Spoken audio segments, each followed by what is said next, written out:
Hello everyone, welcome to our YouTube channel. In this video, we shall be discussing section 3 to 9 of Indian Contract Act 1872.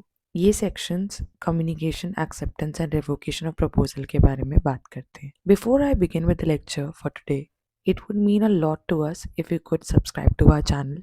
Let's begin.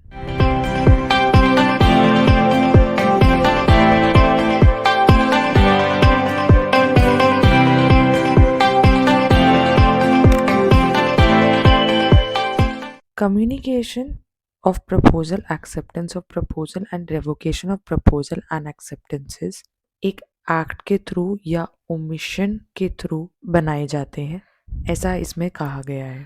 Proposal और acceptance की terminology मैंने definitions वाली video में discuss करी है, आप जाकर देख सकते हैं. मैं उसे आई बटन में लिंक कर दूंगी और डिस्क्रिप्शन बॉक्स में भी लिंक कर दूंगी. यहाँ पर कहा गया है कि communication of proposal, acceptance of proposal or revocation of proposal and acceptances are made by any act or omission of the party. ठीक है, तो इससे हमें ये पता चलता है कि किसी एक्ट के थ्रू या फिर omitting to do an act, both of these happenings result into communication of proposal, acceptance of proposal और revocation of proposal and acceptance. अब ये एक्ट और ओमिशन किन के पार्ट पे होता है? पार्टी के पार्ट पे होता है, जो कंसर्न पार्टी है. ये पार्टी प्रपोज कर रही हो सकती है, एक्सेप्ट कर रही हो सकती है या फिर रिवोक कर रही हो सकती है. When I say proposal, again it has been defined in section 2A, where I have said that someone expresses their willingness, and when they are expressing their willingness, they are expressing their willingness with respect to doing an act or abstinence, and that is with a view to obtain the approval of the other party. Acceptance again जिसे proposal दिया जा रहा है उसकी तरफ से आती है. So it is made by an act or omission of the party proposing, accepting or revoking, and through this they intend to communicate the proposal. ये एक जरिया है जिसकी वजह से उनकी इंटेंशन का पता चलता है concerning the communication of proposal or acceptance or revocation. And this act or omission has the effect of communicating the proposal or the acceptance of proposal और revocation of proposal and acceptance. अब कुछ pointers जो इस section को एकदम से sum up कर देंगे आपके लिए. सबसे पहले तो कोई act और omission होता है on the part of the party जिसके through communication of proposal, acceptance of proposal and revocation of proposal and acceptances होता है. इस एक्ट और ओमिशन के थ्रू इंटेंशन पता चलती है to communicate such proposal, acceptance और रेवोकेशन. या फिर ये एक्ट या ओमिशन जो है उनका इफेक्ट है कम्युनिकेट करना प्रपोजल या फिर एक्सेप्टेंस ऑफ प्रपोजल या फिर revocation of proposal and acceptances. Moving to the next section. Section 4 बात करता है कि कम्युनिकेशन ऑफ प्रपोजल कब कंप्लीट होगा, कब कम्युनिकेशन कंप्लीट मानी जाती है. जब जिस इंसान को भी प्रपोजल दिया गया है उसकी नॉलेज में आ जाए कि उसे प्रपोजल दिया गया है. If A proposes to sell a car to B, अगर बी की नॉलेज में आ गया है तो यहाँ पर कम्युनिकेशन ऑफ प्रपोजल कंप्लीट है. अब कम्युनिकेशन ऑफ एक्सेप्टेंस कब कंप्लीट होता है? कि अब एक्सेप्टेंस कम्युनिकेट कब होती है? जब एक्सेप्टर की पावर से बाहर जा चुका है एक मैसेज और उसे ट्रांसमिशन के कोर्स में डाल दिया गया है, तब as against the proposer communication of acceptance is complete. A और बी दो पार्टीज हैं, ए प्रपोजर है, बी एक्सेप्टर है. अगर बी के पावर से बाहर जा चुका है message and it has been put in the course of transmission, so as against the proposer the communication of acceptance is complete. अब यहाँ पर बी एक्सेप्टर है.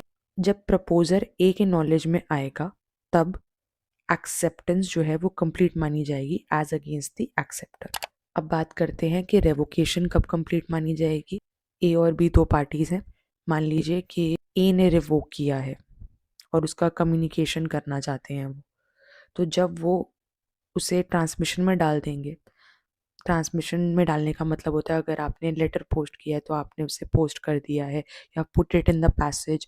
Now it is out of your power, now it is not with you, it is not in your possession, so that is called putting in the course of transmission. अगर मैं mail को send कर देती हूँ, now it is not in my control, not in my power, so as against the person who is making the communication of a revocation, it is complete when it is put into the course of transmission to the person to whom it is made, and then it is out of the power of the person who is making such communication of revocation.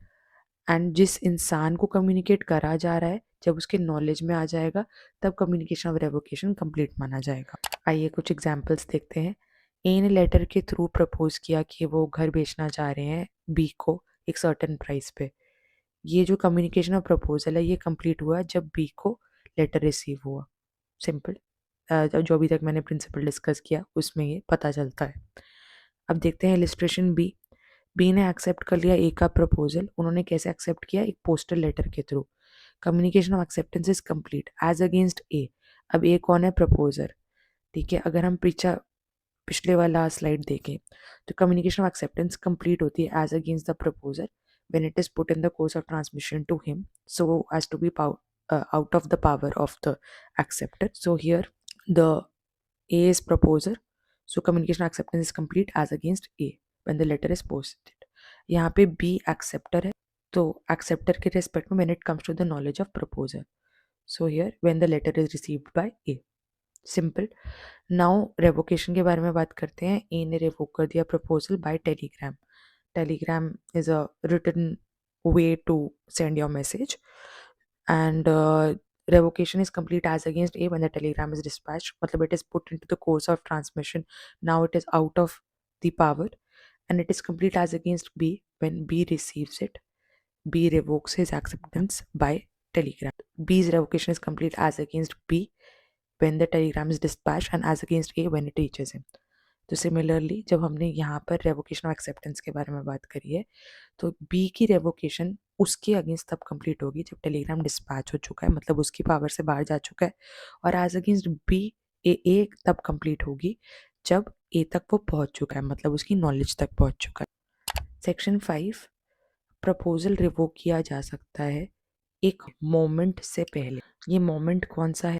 जब communication of acceptance complete हो रही है as against the proposer. जब communication of acceptance is being completed as against the proposer, उससे पहले पहले proposal को revoke किया जा सकता है, या उस मोमेंट पे किया जा सकता है या उससे पहले किया जा सकता है, बाद में नहीं किया जा सकता। सिमिलरली एक्सेप्टेंस को रिवोक किया जा सकता है एक मोमेंट पे या एक मोमेंट से पहले। वो कौन सा मोमेंट है? जब उसकी एक्सेप्टेंस का जो कम्युनिकेशन है वो कंप्लीट हो गया as against the acceptor but not afterwards. अब देखते हैं इसको एक इलिस्ट्रेशन के वे में to make things more clear for you. A ने प्रपोज किया थ्रू अ पोस्टल लेटर कि वो अपना घर बी को बेचना चाहते हैं। बी ने एक्सेप्ट कर लिया प्रपोजल एक पोस्टल लेटर के थ्रू। ए रिवोक करना चाहते हैं अब ये प्रपोजल, अब वो इस प्रपोजल को वापस लेना चाहते हैं। तो वो या तो जब बी पोस्ट करें अपना लेटर ऑफ एक्सेप्टेंस वो तब रिवोक कर सकते हैं या उससे पहले कर सकते हैं, पर उसके बाद नहीं कर पाएंगे। फर्दरमोर बी अपनी एक्सेप्टेंस रिवोक कर सकते हैं either at the moment when the letter of communication concerning such revocation is reaching A or before it but not afterwards। या तो जब लेटर पहुंच रहा है उस मोमेंट पे जब पहुंचा है तब रिवोक किया जाएगा, या उससे कभी भी पहले बट उसके बाद नहीं रिवोक किया जा सकता। प्रपोजल रिवोक कर सकते हैं कैसे? एक नोटिस ऑफ रेवोकेशन के थ्रू। नोटिस एक्सप्रेस इम्प्लाइड कैसा भी हो सकता है। एक्सप्रेस मतलब वर्ड्स के थ्रू, इधर रिटन और स्पोकन, और इम्प्लाइड मतलब जो कंडक्ट से पता चलता है।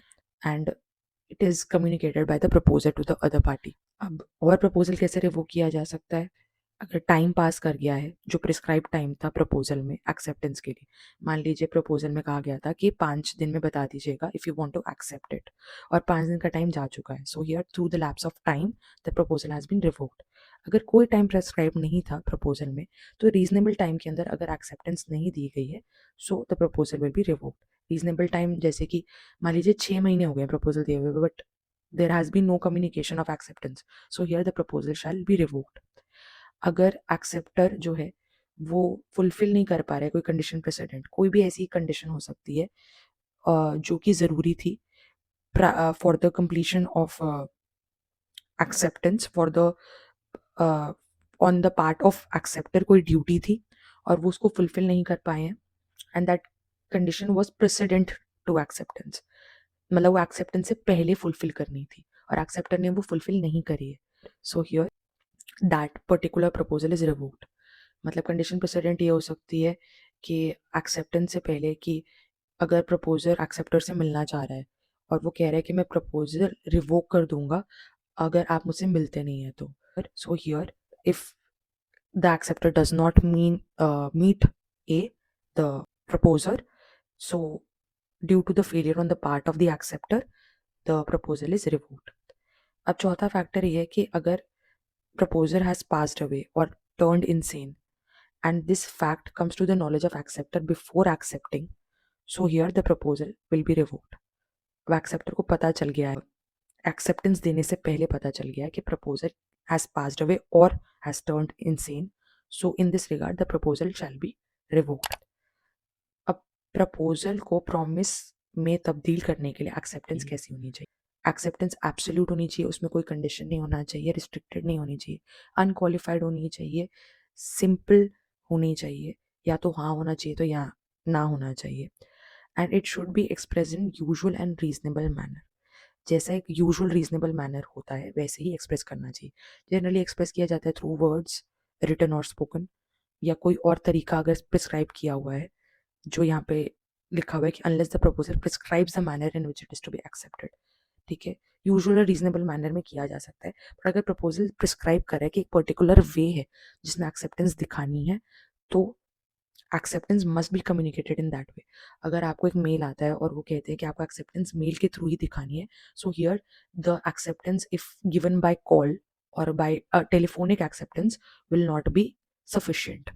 If the proposal prescribes a manner in which it is to be accepted and the acceptance is not made in such manner, the proposer may, within a reasonable time after the acceptance is communicated to him, insist that his proposal shall be accepted in the prescribed manner and not otherwise.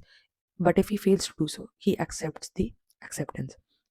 यहाँ पर एक simple सी बात लिखी है कि अगर यहाँ पर एक मैनर प्रिस्क्राइब्ड है, जैसे कि मैंने बात करी कि मेल के थ्रू ही एक्सेप्टेंस देना है और मेल के थ्रू नहीं दिया जाता, टेलीफोनिकली दिया जाता है, तो यहाँ पे जो प्रपोजर है वो रीजनेबल टाइम में जब उसे एक्सेप्टेंस कम्युनिकेट हो गई है वो इंसिस्ट कर सकता है कि आप ईमेल के थ्रू भी अपनी एक्सेप्टेंस दिखा दीजिए और टेलीफोनिकली मत दिखाइए। बट अगर वो ईमेल वाली बात पे इंसिस्ट नहीं करता है, so thereafter he has accepted the acceptance, the telephonic acceptance in this regard. Moving to the last slide for the lecture. Section 8 ये कहता है कि जो एक्सेप्टेंस ऑफ प्रपोजल वो performance of conditions of proposal या फिर acceptance of any consideration for reciprocal promise which may be offered with the proposal के through हो सकती है। मतलब अगर कोई कंडीशंस थी प्रपोजल की, अगर उन्हें परफॉर्म कर दिया गया, मतलब अगर आपको प्रपोजल में कहा गया था कि आपको अमाउंट पे करना है, लेट्स से 1 लाख का, और आपने वो कंडीशंस परफॉर्म कर दिए, तो it shall be deemed to be an acceptance of proposal. और अगर कोई रेसिप्रोकल प्रोमिसेस मैंने डेफिनेशंस वाले वीडियो में भी डिस्कस किया है, रेसिप्रोकल प्रोमिसेस जो एक दूसरे के लिए कंसिडरेशन फॉर्म करते हैं, तो अगर एक्सेप्टेंस हो रही है कंसिडरेशन की for a reciprocal promise which may be offered with the proposal, अगर प्रपोजल के साथ ही रेसिप्रोकल प्रॉमिस फॉल इन कर रहा है and there is acceptance of consideration also, so here the proposal shall be deemed to be accepted. Section 9 के बारे में बात कर रहे हैं, इसमें 2 टाइप के प्रोमिसेस के बारे में बात करी गई है कि जहाँ पे प्रपोजल या फिर एक्सेप्टेंस वर्ड्स में किया जाता है, वर्ड्स यहाँ पे रिटन या स्पोकन कोई भी हो सकते हैं, और इम्प्लाइड प्रॉमिस के बारे में बात किया गया है जहाँ पे प्रपोजल और एक्सेप्टेंस जो है वो अदरवाइज दैन इन वर्ड्स होते हैं, यानी कि कंडक्ट के थ्रू हो सकते हैं। अगर मैं किसी को कोई चीज़ प्रपोज करना चाहती हूँ and I do not write it और do not speak it, but I just nod my head, or I'll just give another example of the same thing. If I have proposed something to another person and that person nods, does not say yes, does not say no, but that person nods. So that nod, a positive nod shows कि उसने accept कर लिया है. So here it is not an express promise, it is an implied promise. So with this, we come to the end of the lecture. I really hope कि आपको concept समझ में आया हो as regards the communication acceptance proposal and revocation of acceptance and proposals, and I hope this lecture was enough for you to understand the concept. and the examples were sufficient. We shall be back with another video in some time. Thank you so much for tuning in with this video and with this channel. Hope that you liked the video, and please subscribe to our channel if you like the content.